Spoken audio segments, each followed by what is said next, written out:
So how long did it take us to sand and smooth a life-sized Arbiter statue, and how much did it cost us? Those are 2 questions I'm going to be answering for you guys today, and the answers I think will surprise you. We're not totally done sanding yet, but as you can see in the background, we have hit a major milestone in this build. We are finally starting to lay down some color on this statue. Now what we're doing is applying a matte flat black primer coat that's going to do 2 things for us. Number 1, it just acts as a good primer coat for any future colors that we're going to add. And number 2, having the statue be a solid uniform color like this really helps identify any trouble spots or any spots that still need additional filling and sanding. There's just so much surface area on this thing, it can be very difficult to spot any remaining layer lines or any gaps or ledges that need filled.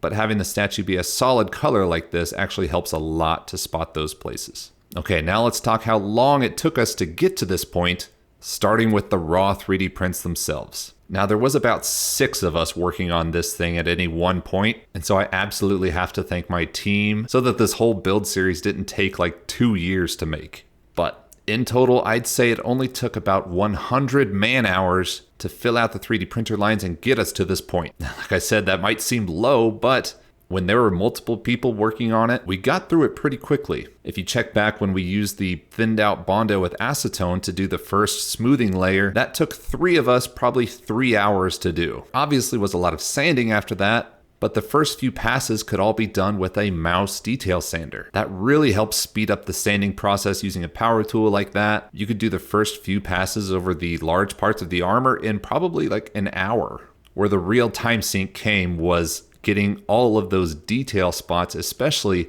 the hex patterns in the undersuit.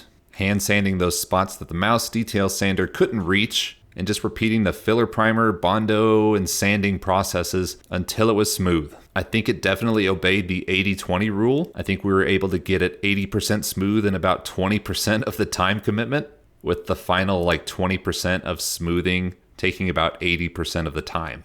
Now, 100 hours is a pretty conservative estimate, but honestly, I think a lot of people overestimate how long it takes to sand and smooth a 3D print, just because while you're doing it, it feels like time slows down and you could be exhausted after sanding for an hour. So it usually feels longer than it actually is. Okay, now let's talk materials used to fill and sand this whole thing. And so I'm just going to be talking about filling materials, not the cost for the 3D prints or any other miscellaneous things. This is how much it cost us to fill and sand everything. Now for filling and sanding, we use a combination of filler primer and Bondo glazing and spot putty. The filler primer is a high build aerosol can that works great at filling in very small scratches. The Bondo glazing and spot putty is like a toothpaste that will harden and can be sanded into a smooth surface. The Bondo glazing and spot putty is also what we used on the first pass that we thinned out with acetone so we could get into all those hard to reach areas. Now, the total cans used of filler primer is 17. We kept all the empties that we used during the whole filling and sanding process, and I was not expecting to use this much filler primer. We are constantly buying out our local Walmart of their entire stock, and at about $7.59 a can, that comes out to around $130 in filler primer alone. Now the other material we used was Bondo glazing and spot putty in 2 different sizes. Before we wised up, we used a 4.5 ounce tube. We used about 10 of those in the acetone and thinning out process before we switched to the 16 ounce tubes for the rest of the body. We went through 10 4.5 ounce tubes. Those go for about $5.49, costing around $54. And we went through about 5 16 ounce tubes. Those are a bit more expensive at $16, bringing that total to around $80. So if you've been keeping track, that's only about $264 to get this thing mostly smooth and ready for painting. Now there's also the cost of man hours, but I'm not really counting that. This is just going to be material cost. Now, the total material cost of the project so far is a lot more. It cost around $1,200 to 3D print everything, and that's just the cost of the 3D printer filament, not the electricity or the wear it puts on your machines. I spent around $240 on silicone so that we could mold and cast the jaw with all the teeth so that we didn't have to hand sand those. And if I do say so myself, that was an excellent call. It saved us a whole lot of time when sanding and definitely helped our sanity a bit.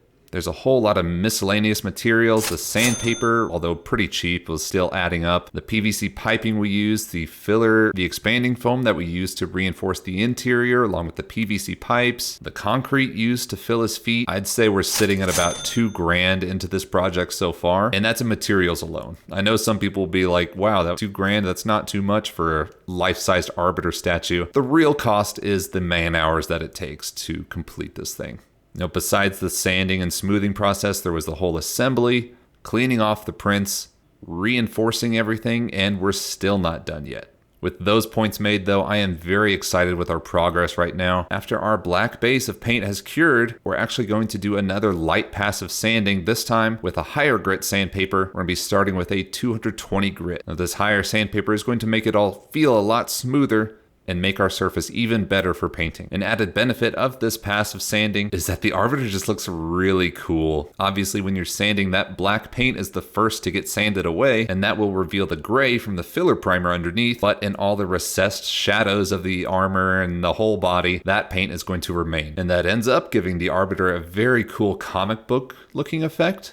And I can't wait to show you guys what it's going to look like at the next stage when the whole body has been sanded like this. Well, that's about all I got for this video.